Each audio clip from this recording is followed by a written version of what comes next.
खबरों का सारथी। नमस्कार, आप देख रहे हैं के न्यूज इंडिया खबर उत्तराखंड के बुलेटिन में मैं दीपिका आपके साथ खबरों की शुरुआत करेंगे, लेकिन उससे पहले एक नजर सुर्खियों पर। बरेली पहुंचे उत्तराखंड सीएम पुष्कर सिंह धामी। उत्तरायणी मेला कमेटी में सीएम धामी का स्वागत। सीएम धामी ने किया मेले का उद्घाटन।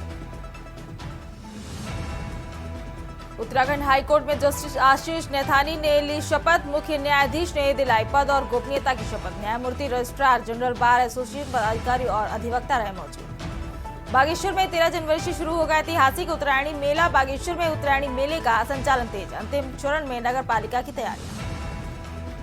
चुनावी मैदान में बसपा आप भाजपा के प्रत्याशी। भाजपा प्रत्याशी रचित अग्रवाल का जनसंपर्क अभियान तेज। घर घर जाकर की वोट की अपील। हरिद्वार मेडिकल कॉलेज को पीपीपी मोड पर देने का विरोध। कॉलेज के छात्रों ने फैसले के खिलाफ कॉलेज में तालाबंदी कर किया विरोध प्रदर्शन।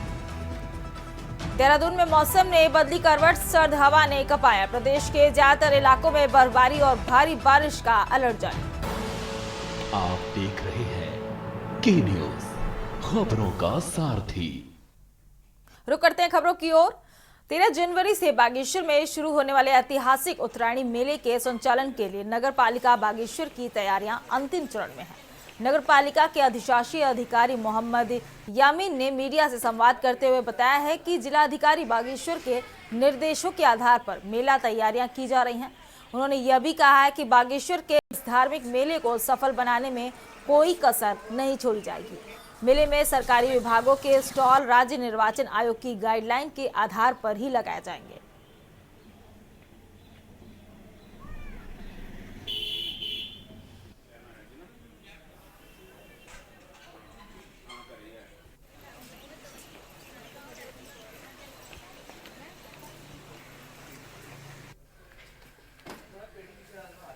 मेले की हमने पूर्ण रूप से तैयारियां ज़ोर शोर से कर दी हैं। डीएम सर के आदेशानुसार वॉल पेंटिंग्स का कार्य किया जा रहा है। वॉल पेंटिंग्स में डीएम सर के निर्देशों के अनुसार नेशनल गेम्स जो हमारे उत्तराखंड में होने हैं ना, उसके लिए हमने वॉल पेंटिंग्स को ख़ास तौर से नेशनल गेम्स में, नशा मुक्ति अभियान में, इन चीज़ों के लिए वॉल पेंटिंग्स की है। अस्थायी रूप से हमने जो पुल्स बनते हैं मेले के लिए, वो भी हमने बनवा दिए हैं। साफ़ सफाई का पूरा ध्यान रखा जा रहा है। किसी भी तरह की गंदगी को मेले में हम नहीं बर्दाश्त करेंगे।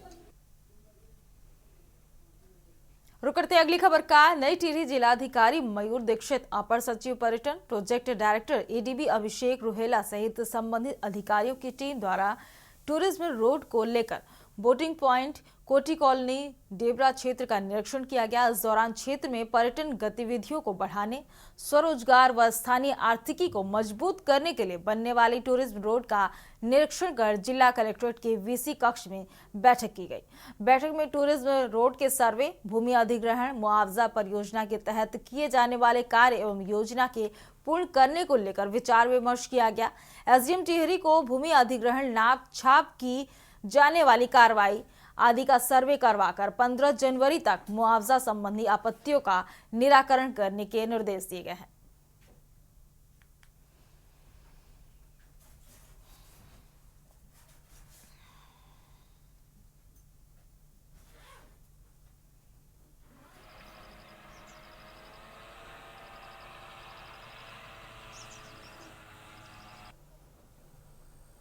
कि टेहरी झील के आसपास विभिन्न प्रोजेक्ट्स हमारे अभी चालू होने जा रहे हैं और उसी क्रम में रिंग रोड का जो प्रोजेक्ट है उसमें भी भूमि अधिग्रहण की कार्रवाई हमारी शुरू हो चुकी है।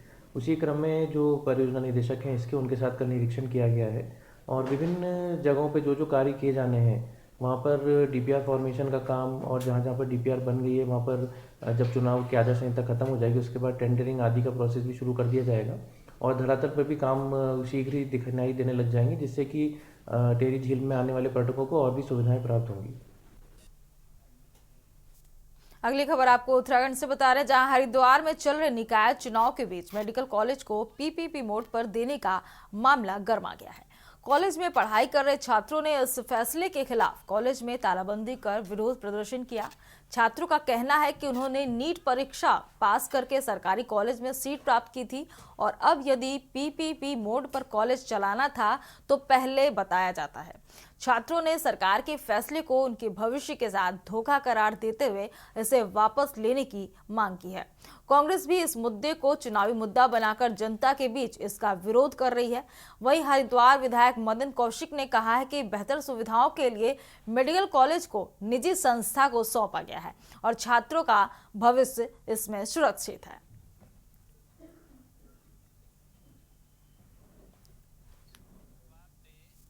कि जब 2013 से 18 के बीच में उनके मेयर थे, 2017 में जब भारतीय जनता पार्टी की सरकार आई, 1 साल पूरा सरकार रही, उसके बाद 2018 अप्रैल से लेके दिसंबर तक बोर्ड भंग रहा। तब भारतीय जनता पार्टी की सरकार थी, केंद्र में भी और राज्य में भी और नगर निगम में भी। जब तीनों इंजन जुड़ गए थे तब ये जमीन क्यों नहीं दी गई?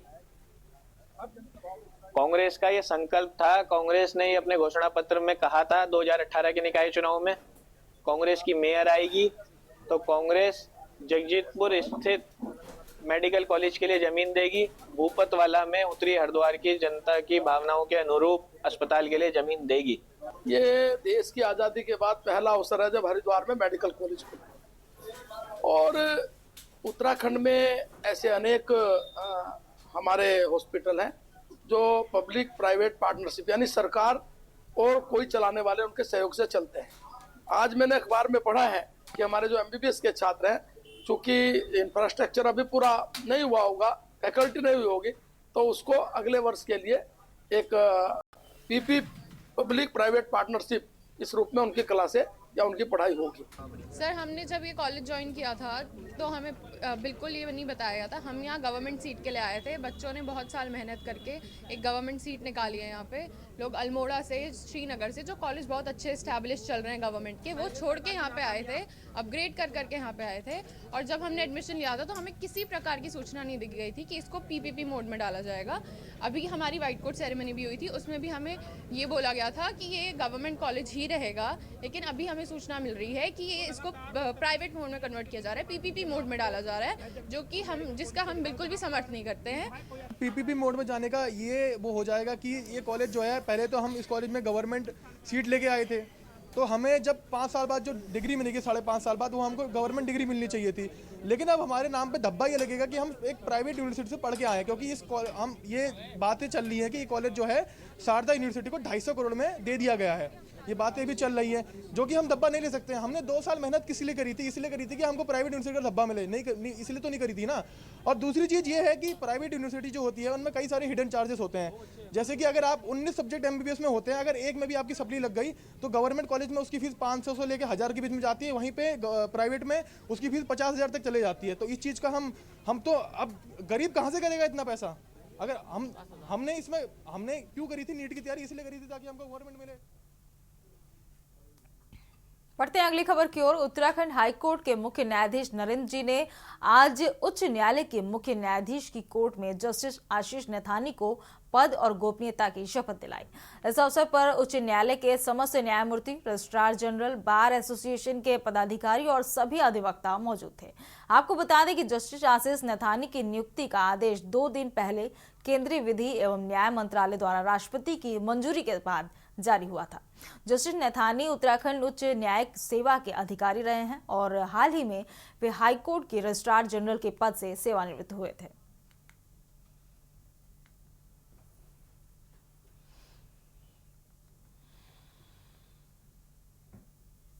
क्योंकि जस्टिस आशीष नैथानी जी के रूप में एक हमें नए जज मिले हैं, अब जो क्योंकि पेंडेंसी लगभग 50,000 पहुंच चुकी है और पिछले 2-3 सालों में डिस्पोजल एकदम रुका सा है, तो अब आशा ये है कि जल्दी से जो है कुछ जो लिटिगेंट हैं, जो वादकारी हैं, उनके मुकदमों का निस्तारण होगा और न्याय मिल पाएगा। ऐसा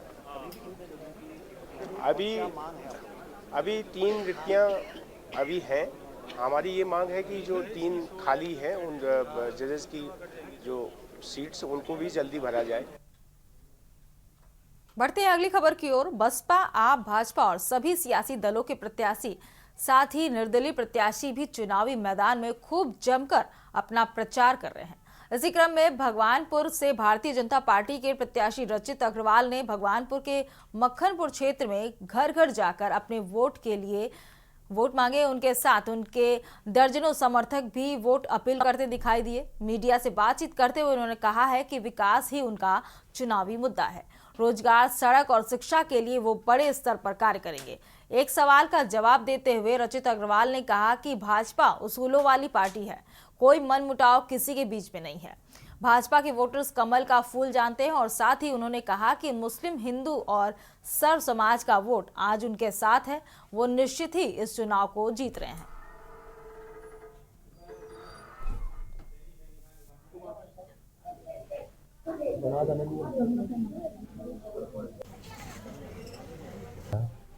और युवा चेहरे पे सबसे ज़्यादा तो युवाओं को यकीन है, बड़े बुजुर्ग बच्चे को आगे बढ़ाना है। और जो पार्टी नेतृत्व ने जो एक विश्वास जताया है, उस विश्वास को मुझे लग रहा है कि मैं खरा करने का पूरा कोशिश करूंगा आगे भविष्य में। लेकिन अभी मेनली है कि अपना यहाँ बोर्ड बनाना। मुझे पूर्ण विश्वास है कि हम जीतने जा रहे हैं। आप सीधा जनता पार्टी का मुझे भगवानपुर चुनाव किसी से नहीं लग रहा है, क्योंकि हर जाति का, हर धर्म का इस टाइम वोट मिल रहा है।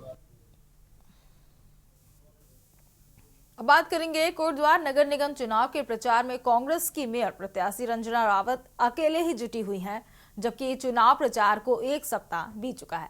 आश्चर्य की बात यह है कि अभी तक कांग्रेस को किसी भी वरिष्ठ नेता का समर्थन नहीं मिल पाया है। खासतौर पर कांग्रेस के दिग्गज नेता और पूर्व कैबिनेट मंत्री सुरेंद्र सिंह नेगी ने भी इस चुनाव प्रचार से खुद को अलग रखा है, जिसका असर कांग्रेस के चुनाव प्रचार पर साफ तौर पर देखा जा रहा है। यह स्थिति पार्टी के कार्यकर्ताओं और स्थानीय लोगों के बीच सवाल उठाने का कारण बन रही है। कि माननीय पूर्व मंत्री सुरेंद्र सिंह नेगी जी बहुत जल्दी चुनाव प्रचार में आने वाले। आपने कल ही देखोगे कि हमारे प्रदेश नेतृत्व ने एक स्टार प्रचारकों की लिस्ट जारी की है, जिसमें माननीय सुरेंद्र सिंह नेगी जी का भी नाम है। तो इस बहुत जल्दी हमारे सारे जो स्टार प्रचारक हैं वो मैदान में उतरने वाले हैं और उनमें माननीय सुरेंद्र सिंह नेगी जी भी बहुत जल्दी प्रचार में आने वाले हैं। खबरों का सिलसिला लगातार जारी रहेगा। रुकते हैं छोटे से ब्रेक के लिए, जल्द हाजिर। आप देख रहे हैं के न्यूज़, खबरों का सारथी। ब्रेक के बाद एक बार फिर से आप सभी का स्वागत है। रुक करते हैं खबरों की ओर। खबर आपको बागेश्वर से बता रहे हैं, जहां गरुड़ नगर पंचायत में पहली बार हो रहे अध्यक्ष पद के चुनाव में कांग्रेस पार्टी ने भावना वर्मा को अपना प्रत्याशी घोषित किया है। मीडिया से बातचीत करते हुए कांग्रेस की प्रत्याशी भावना वर्मा ने कहा है कि गरुड़ नगरी क्षेत्र पीने के पानी की समस्या और बंदरों के आतंक से जूझ रहा है। उन्होंने यह भी बताया कि पक्के रास्तों का अभाव और कूड़ा निस्तारण की सही व्यवस्था न होने के कारण गरुड़ से लेकर बैजनाथ तक गंदगी का अंबार लगा हुआ है। भावना वर्मा ने वादा किया है कि यदि वे चुनाव जीतती हैं तो इन सभी समस्याओं का समाधान प्राथमिकता से किया जाएगा। बीच में रहने के बाद तो यहाँ पानी की समस्या है।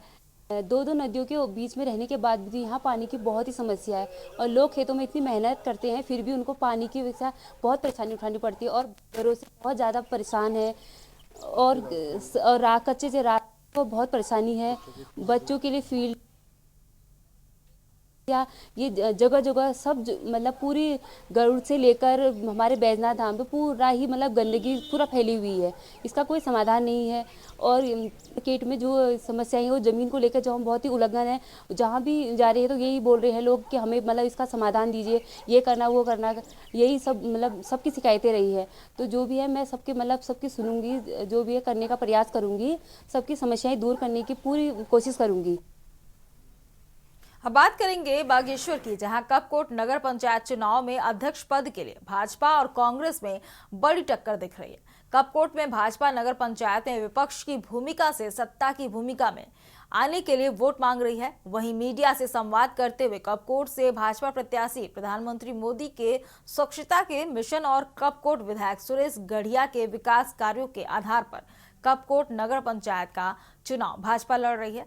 नगर पंचायत में कांग्रेस पार्टी के 5 साल के कार्यकाल को भाजपा प्रत्याशी ने निराशाजनक बताया है। कहा कि निस्तारण की व्यवस्था न हो पाना कपकोट नगर पंचायत की प्रमुख समस्याओं में से एक है।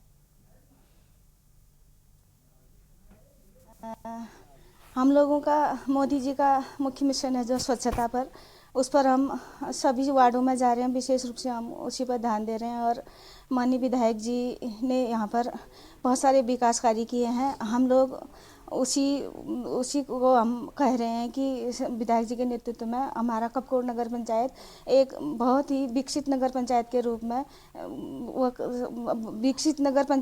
में रहेगा। चलिए बढ़ते हैं अगली खबर की ओर। कोटद्वार में पिछले 4 दिनों से भले ही सूर्यदेव के दर्शन नहीं हुए हो, लेकिन निकाय चुनाव के बयानों में माहौल गर्मा गया है। कांग्रेस द्वारा पूर्व सैनिक संघर्ष समिति के मेयर प्रत्याशी महेंद्र पाल सिंह रावत को बागी प्रत्याशी बताए जाने के बाद रावत ने कांग्रेस और भाजपा दोनों को आड़े हाथों लिया है। महेंद्र पाल सिंह रावत ने कहा है कि दुश्मन चाहे जितनी साजिश रच ले, लेकिन पूर्व सैनिकों पर जनता का विश्वास हमेशा बना रहेगा। रावत का यह भी बयान सामने आ रहा है, चुनावी माहौल में तात्कालिक उबाल का कारण बना हुआ है।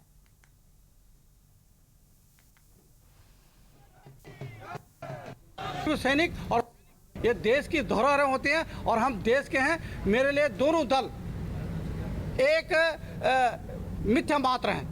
मैं इसको मिथ्या मात्र समझता हूँ। ये अभी आने वाले दिनों में मैं अपने पूर्व सैनिक भाइयों से, कोटद्वार की जनता जान रहा, मेरा मात्र शक्ति से कहना, तो आने वाले दिनों में ये और ज़्यादा उग्र होंगे, ये और ज़्यादा बाग युद्ध हमसे करेंगे। हमें इससे विचलित नहीं होना है। आपने अपने भाई महेंद्र पाल सिंह रावत, जिसका चुनाव चिन्ह गैस सिलेंडर है, खाना नंबर 6 है, भारी बहुमत से इस बार बदलाव की बयार का साक्षी बनना है। हम बात करेंगे उत्तराखंड की, जहां निकाय चुनाव के चलते अब प्रदेश सरकार को आगामी 2027 की तैयारी में चुनाव को और बेहतर तरीके से करने पर संगठन द्वारा जोर दिया जा रहा है, जिसमें खास तौर से निकाय चुनाव को सेमीफाइनल के तौर पर देखा जा रहा है। तो वहीं अब सरकार को प्रदेश में अपने वोटरों को इकट्ठा करना, साथ ही प्रवासियों को प्रदेश में विस्थापित करना एक बड़ा उद्देश्य बन गया है। यही वजह है कि उत्तराखंड सरकार द्वारा 12 जनवरी को एक दिवसीय उत्तराखंड का पहला अंतर्राष्ट्रीय प्रवासी सम्मेलन आयोजित किया जा रहा है। सम्मेलन में 17 देश में रहने वाले उत्तराखंडी प्रवासी पहुंच रहे हैं। अब एक 50 से अधिक जाने माने प्रवासी उत्तराखंडियों ने सम्मेलन के लिए अपना पंजीकरण भी करवा लिया है। देखिए हमारी एक खास रिपोर्ट।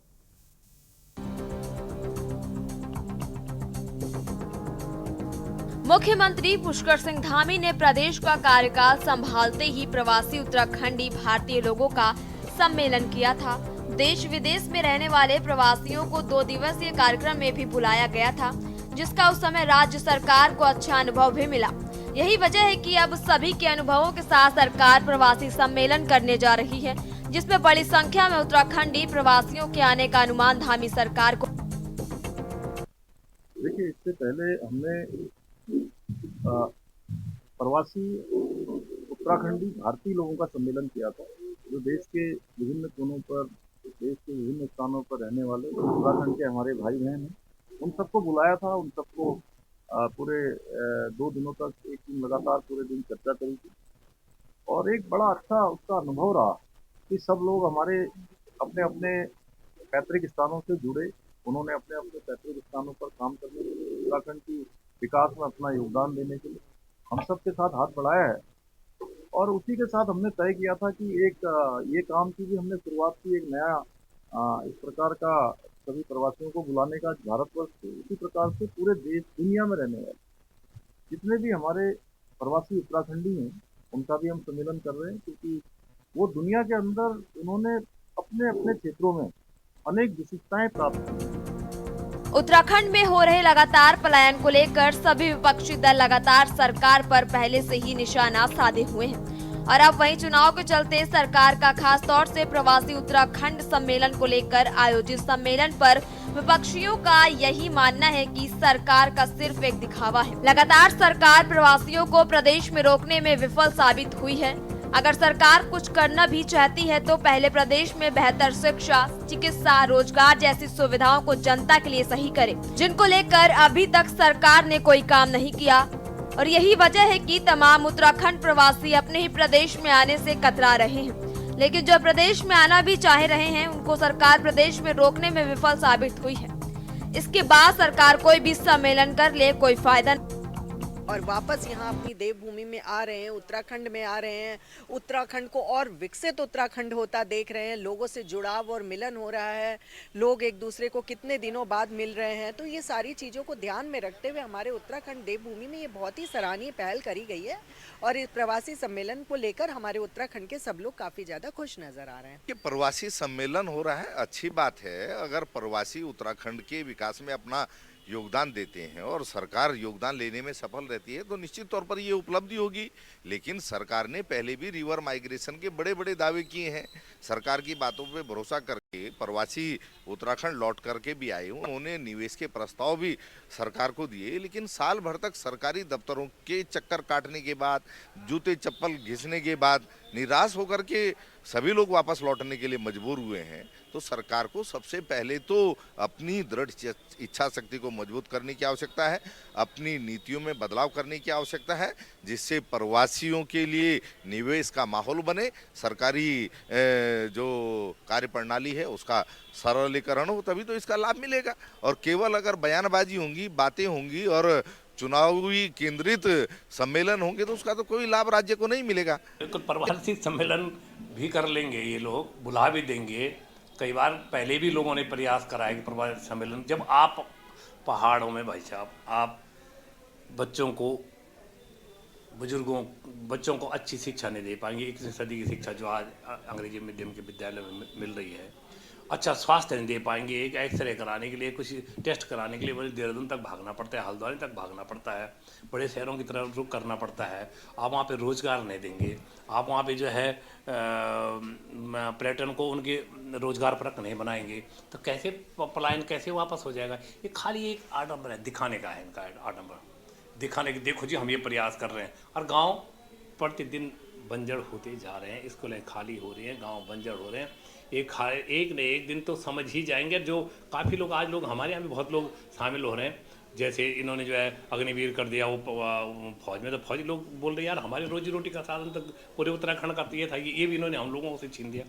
तो लोग समझ रहे हैं और बड़ी संख्या में यूनिटी के साथ जुड़ रहे हैं लोग। राज्य गठित होने के बाद से लगातार प्रदेश में हमेशा आगे बढ़ने की कोशिश की, जिसमें कांग्रेस और भाजपा सरकारों ने हर प्रयास किए, लेकिन अब तक देखा जाए तो इस राज्य की अपनी ही कई पीड़ा है। राज्य में युवा, बेरोजगार, भ्रष्टाचार, पलायन और साथ ही सत्ता परिवर्तन इस प्रदेश की गति में रुकावट बनता नजर आए हैं, जिनका खामियाजा सिर्फ यहाँ की जनता को ही भुगतना पड़ा। अगर धामी सरकार की उत्तराखंड प्रवासियों को प्रदेश में वापस विस्थापित करने, उद्योगों को लगाने में कामयाब होती है तो आने वाले समय में प्रदेश को लगी हो या बेरोजगारी जैसी गंभीर मामलों से निजात मिल सकती है। Uttarakhand desk report. उत्तराखंड के बुलेटिन में फिलहाल मेरे साथ इतना ही। आप देखते रहिए न्यूज़ इंडिया। नमस्कार। आप देख रहे हैं के न्यूज़, खबरों का